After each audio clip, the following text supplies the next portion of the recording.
Halo Bapak Ibu, pendidik dan tenaga kependidikan dimanapun Bapak Ibu berada.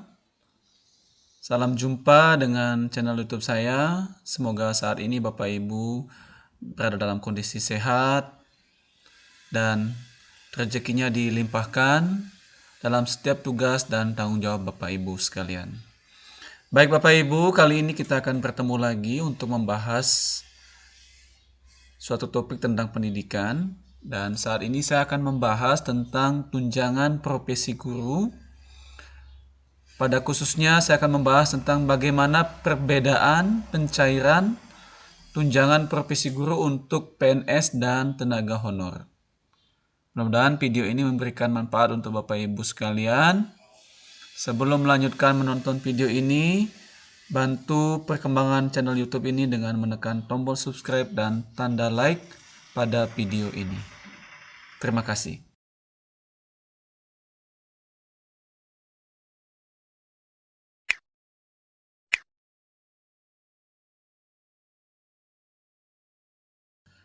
Ya, baik Bapak Ibu, kita langsung saja ke topik pembahasan kita.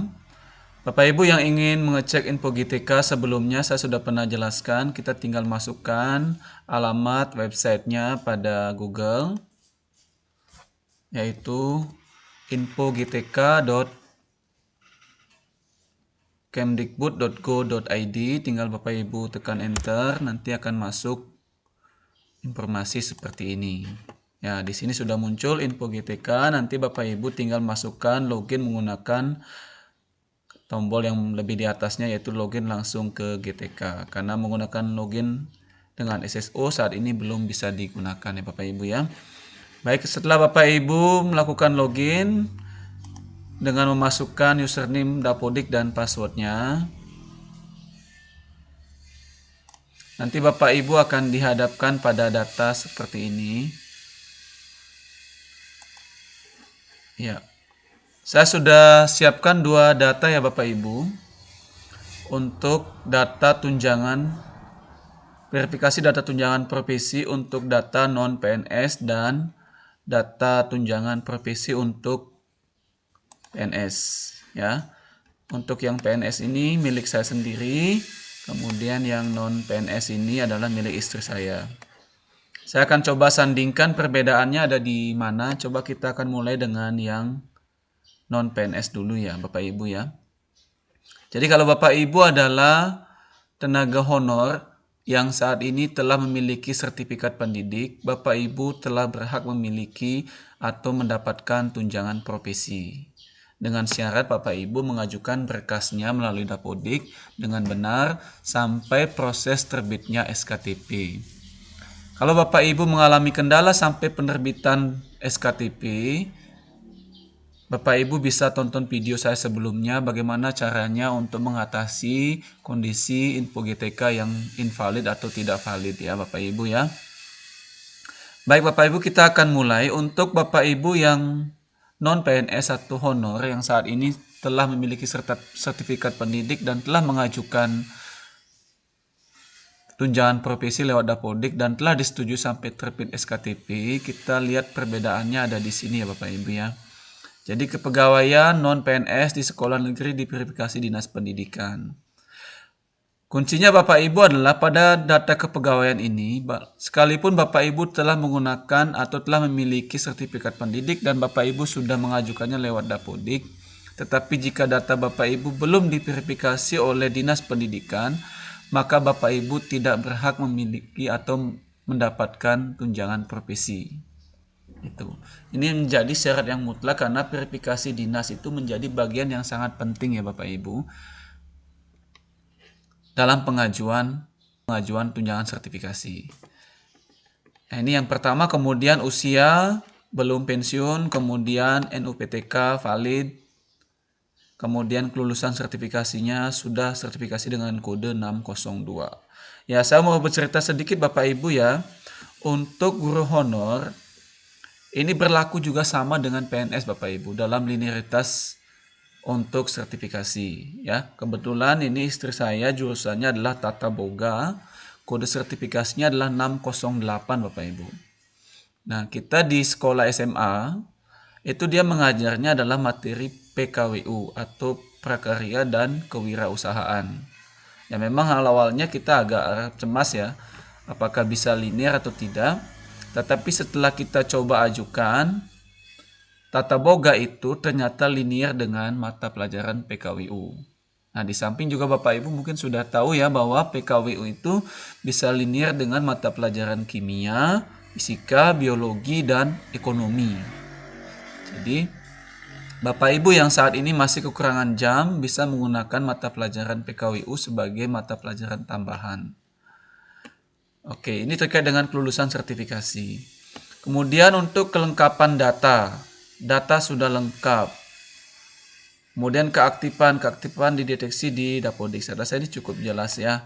Kemudian beban mengajar, jam linear sudah mencukupi. Untuk jam mengajar Bapak Ibu, jam mengajarnya adalah tetap menggunakan standarnya 24 JP ya Bapak Ibu ya, jam pelajaran minimal. Itu sudah termasuk tugas tambahan. Misalnya kalau Bapak Ibu diberikan tugas tambahan sebagai wakil kepala sekolah atau kepala perpus, kepala lab, itu tetap dihargai 12 jam. Jadi intinya 12 jam sebagai kepala labnya misalnya, Bapak Ibu tinggal menambahkannya lagi dengan 12 jam mengajar. Sehingga tercapai 24 jam pelajarannya. Ya, itu yang terkait dengan data verifikasi data tunjangan profesi Bapak Ibu ya. Karena kita perhatikan tunjangan profesi ini Bapak Ibu yang telah memiliki sertifikat pendidik sekali lagi yang sudah mengajar di sekolah negeri atau swasta itu berhak mendapatkan tunjangan profesi.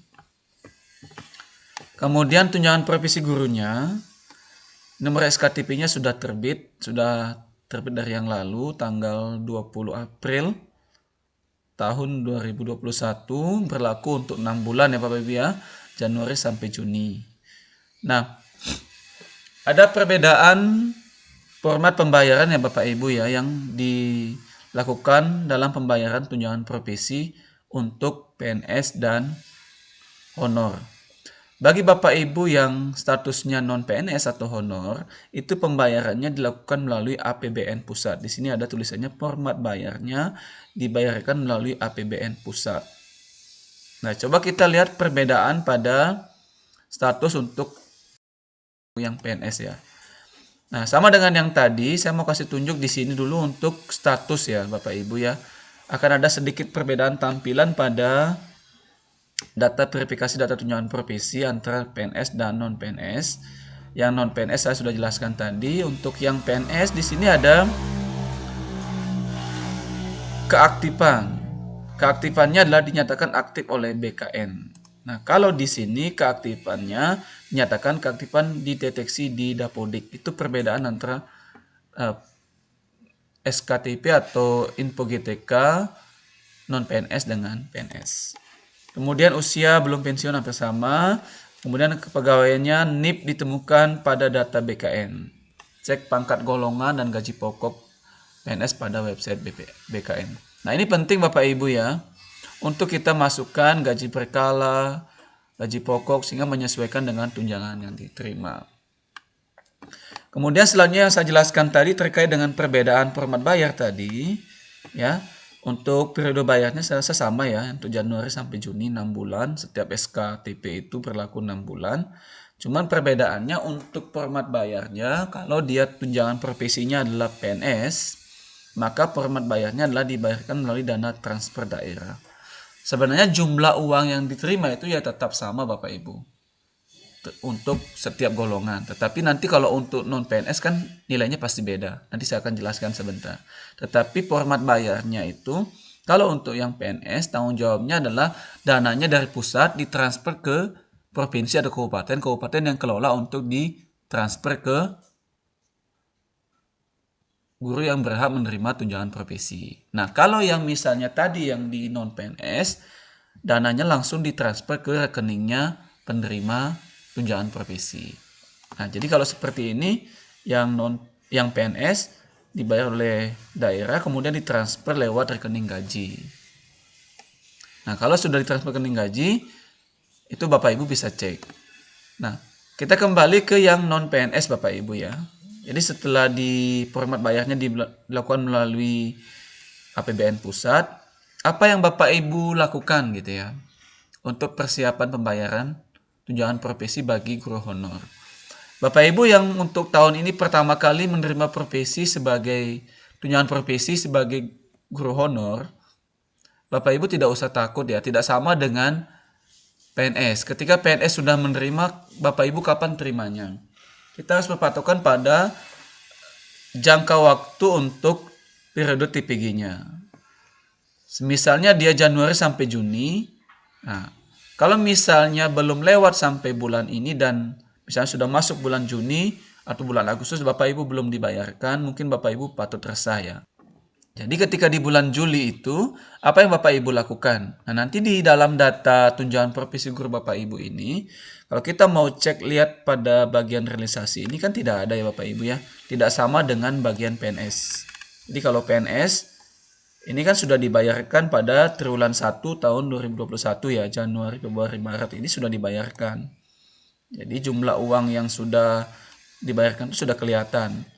Ini kemudian ada nomor SPM-nya, kemudian nomor SP2D-nya. Nah, Bapak Ibu perlu saya jelaskan sedikit antara SPM dengan SP2D.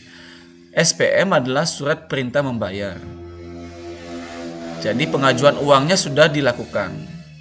Kalau SP2D adalah surat perintah pencairan dana. Nah, kalau sudah surat perintah pencairan dana yang terbit berarti uangnya sedikit lagi atau sudah dalam waktu rentang yang tidak lama uangnya akan segera masuk ke rekening Bapak Ibu. Ini statusnya pembayaran sudah disetujui. Kadang juga dalam data yang kita terima di Info GTK itu uangnya lebih dulu masuk dibandingkan dengan SP2D-nya terbit. Muncul di Info GTK maksud saya. Walaupun tanggal ini biasanya tetap lebih duluan dibandingkan dengan ketika uang masuk. Nah, macam yang lalu misalnya kita waktu bulan Mei ini terbit atau masuk rekening dana tunjangan profesinya kan sekitar tanggal 5 ya kami di tempat kerja kami. Tetapi SP2D-nya tanggal 3. Tapi waktu itu saya cek tanggal 10 SP2D ini belum muncul. Tapi setelah cek tanggal 15 kembali sudah muncul walaupun tanggalnya adalah tanggal 3. Jadi seperti itu Bapak Ibu ya. Jadi walaupun terbit SPM tanpa terbit SP2D uang tidak akan masuk. Tapi kalau sudah terbit SP2D maka uang Bapak Ibu bisa masuk ke rekening. Ya, kita kembali ke Info GTK untuk guru honor. Kita tidak akan menemukan yang seperti ini untuk saat ini Bapak Ibu. Kenapa seperti itu? Karena proses pencairan dana untuk penerima tunjangan profesi guru honor itu sementara dalam proses. Apa yang Bapak Ibu bisa lakukan? Misalnya kalau PNS kan punya rekening gaji ya. Otomatis gajinya atau tunjangan profesinya akan masuk lewat rekening gaji. Nah, Bapak Ibu yang pertama kali menerima tunjangan profesi lewat Info GTK ini, apa yang saya lakukan begitu ya? Banyak yang bertanya seperti itu. Nah, Bapak Ibu yang menerima tunjangan profesi lewat status sebagai guru honor, nanti rekeningnya akan diterbitkan langsung oleh Kemendikbud. Setelah diterbitkan rekeningnya oleh Kemendikbud, yang Bapak Ibu lakukan adalah melakukan aktivasi rekening dengan membawa KTP atau identitas diri dengan dilengkapi printout Info GTK ini. Nah, ini seperti mirip dengan pencairan BSU yang lalu Bapak Ibu ya. Bapak Ibu printout dulu Info GTK-nya, kemudian bawa ke bank, aktivasi, kemudian rekeningnya masuk dananya, Bapak Ibu bisa melakukan pencairan. Nah, di sini dalam proses pencairannya pasti Bapak Ibu juga akan dilakukan pemotongan pajak ya. Pemotongan pajak, nah mungkin sekitar 4 atau 5% yang Bapak Ibu akan dipotong pajak. Tapi saya rasa nilainya tidak terlalu besar. Nah, jadi yang saya mau tekankan Bapak Ibu yang saat ini sebagai penerima tunjangan profesi guru untuk status non-PNS, yang Bapak Ibu lakukan adalah menunggu untuk penerbitan rekening sekaligus melakukan aktivasi rekening pada bank terdekat sesuai dengan bank yang ditunjuk oleh Kemendikbud ketika Bapak Ibu nanti akan cek Info GTK dan telah terbit rekeningnya.